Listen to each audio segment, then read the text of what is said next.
the Canon A-1 in a bit of a different format than I've done. I just want to kind of push the limits of this macro lens and talk more specifically about the parts of this camera underneath, because I just made a funny goof up that I thought would be worth sharing, because even I am prone to errors. And this way too, my desk is kind of clean as far as you can tell.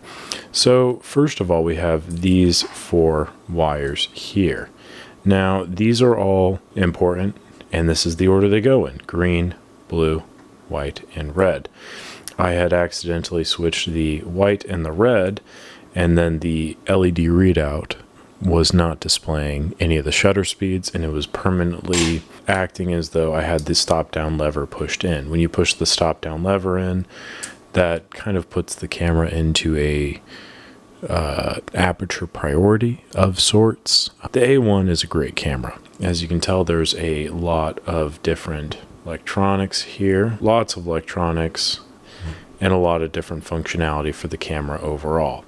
There's so many modes that can fire in. I believe it's about 7, and so I don't really remember all of them off the top of my head right now, and it is kind of late, so I apologize for that. Another important thing though that I want to talk about is this part here. This is a PCB board connection to the other board, and this runs underneath the camera here and along to up here. This is for the LED readout in the viewfinder. So you see I press down. So all of the inputs from the boards kind of feed into this little system here, and then that data gets filtered into the, there's a microcomputer of sorts that sits under here, I believe, and that feeds that all into the LED readout.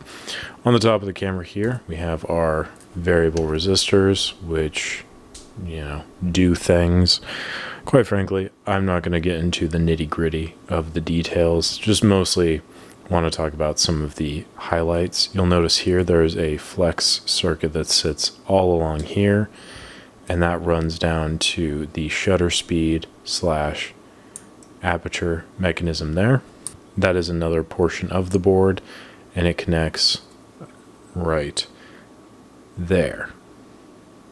So you want to make sure that those are connected in there as well.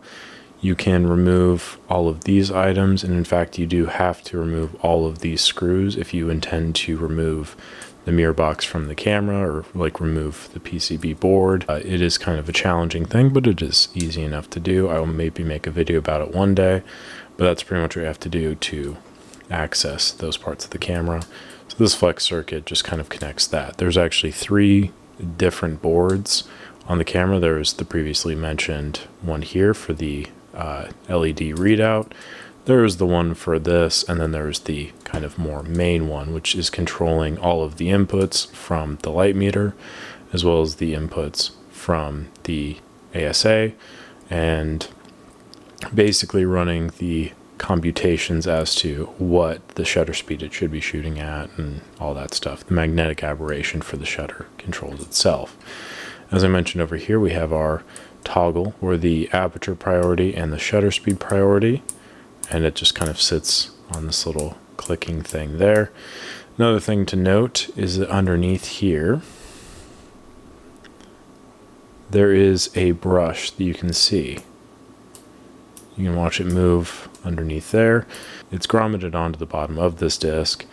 Oftentimes it will become detached, and when it does so, the camera will start acting erratically and also just not working. So that's one of the first things I check with A1, is whether or not the shutter speed disc is intact when it's acting in very weird ways. The other thing you want to notice here is that floating gear, and make sure that that is in a proper position, so that way when the door is closed, it adds pressure to that gear and will thus initiate your frame counter. Over here we have our on-off control, our double exposure control, and also the controls for the 2-second and 10-second self-timer. It's these 2 plastic discs. Sometimes the double exposure disc is metal, but more often than not they're both plastic. It is on the top here, and you can see that there is just the 2 positions for it, and it's engaging and disengaging this rod here, which runs down here and will basically kick out the controls for this sprocket here. So you can do double exposures or not do double exposures. We're just going to knock that. Nope. So that is there. And then underneath there, of course, is the on-off and 10-second, 2-second self-timer switch. For right now, we have it so it is in the on position. And then when you rotate it around, you notice that the disc moves and that turns it onto the off position. And we'll move it one more time and it will have this long travel here. And that's 2 seconds and that's 10 seconds. And notice while I'm doing this, there is this toggle here, which is engaging and disengaging right there. And make sure to note how these are kind of related to one another, because if you are removing these discs, it's very important that you remove this tensioning thing here and then are able to reset it as needed. Other notes here, we have the switch for viewfinder closer. So I will show you how to kind of engage that now.